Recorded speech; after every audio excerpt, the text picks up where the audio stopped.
What's up, Ketchup? I'm Buhay ka-sissiwit. Welcome back to my channel. Good morning mga ka-Control S. Tuturo ko sa inyo ngayon kung paano magtanim ng kangkong.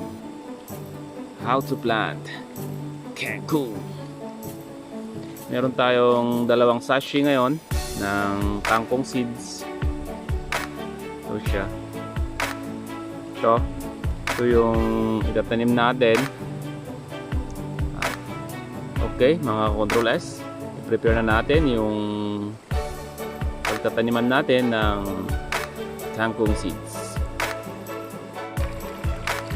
Ang magandang pagtatamnan pala ng kangkong, dapat yung sandy soil. Pwede rin ang kangkong sa matubig, yung may tubig, at saka pwede rin sa wala. Kaya, okay, prepare na natin yung pagtatamnan natin ng kangkong. At meron na tayong nakitang pwesto. So, okay, umpisan na natin. Okay. Ito, ipiprepare natin to. Ito yung pagtatamnan natin ng ating kangkong seeds.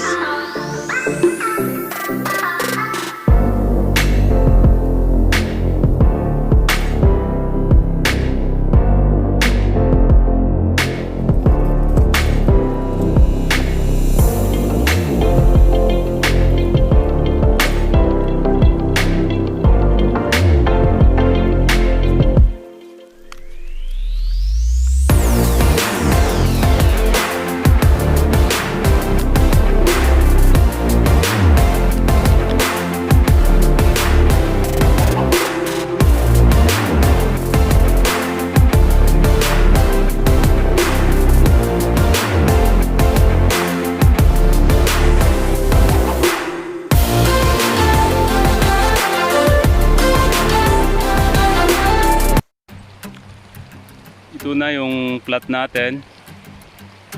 Pagtatamnan na natin ito mamaya. Dapat medyo naka-level siya. Ayan, ganyan.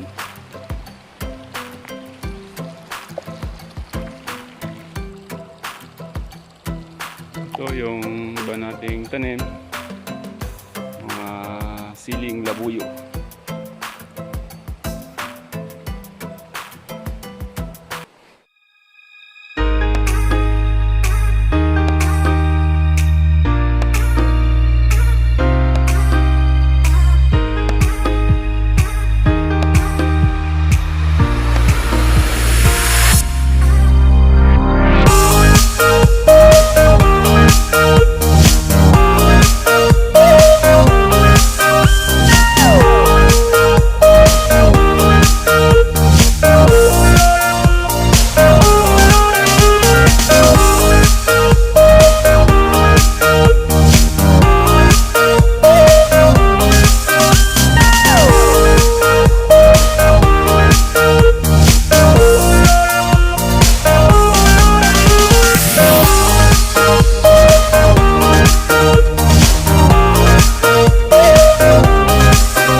Okay, ito na yung seeds natin.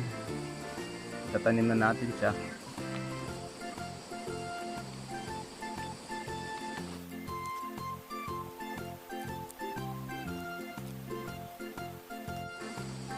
Ito na siya, oh.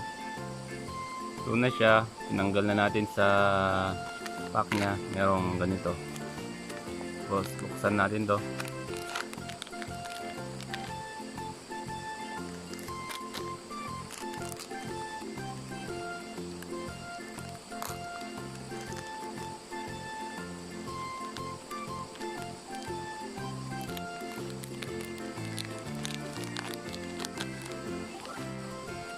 Bawat tanim natin dapat ang pagitan ay 10 cm. So parang ganito lang siya, oh. 10 isang dangkal mo. 10 cm. Pag malaki yung kamay mo, medyo bawasan mo ng konti. Sa akin kasi medyo mahaba. So yung daliri ko yung isang dangkal, sobrang 10 cm, so bawasan mo lang ng konti. Okay. O kaya parang ganito siya, oh. 10 cm yan.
Parang dito, natamnan ko na to eh.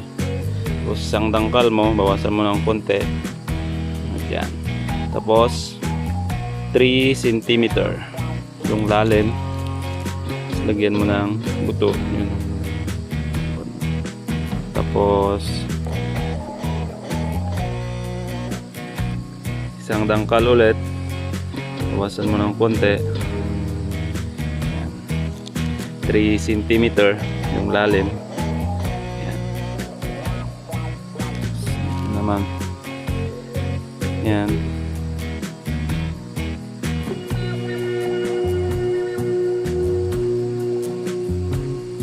Ayan.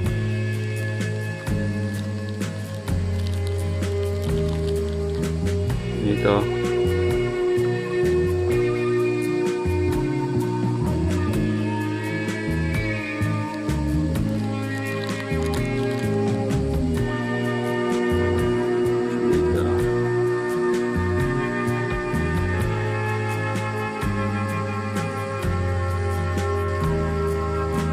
Para mabilis magtanim, pwede nating gawin to.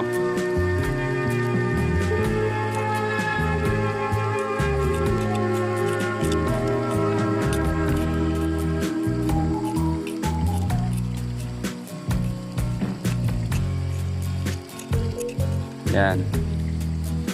Isang guhit. Tapos isa na naman dito.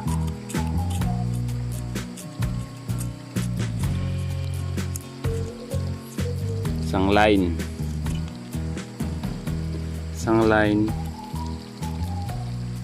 tapos isang line, tapos lagyan lang natin ng buto bawat linya.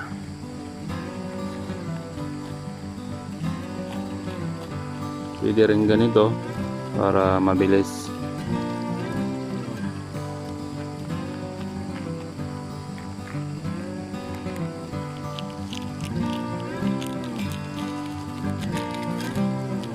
Tapos takpan natin yung buto.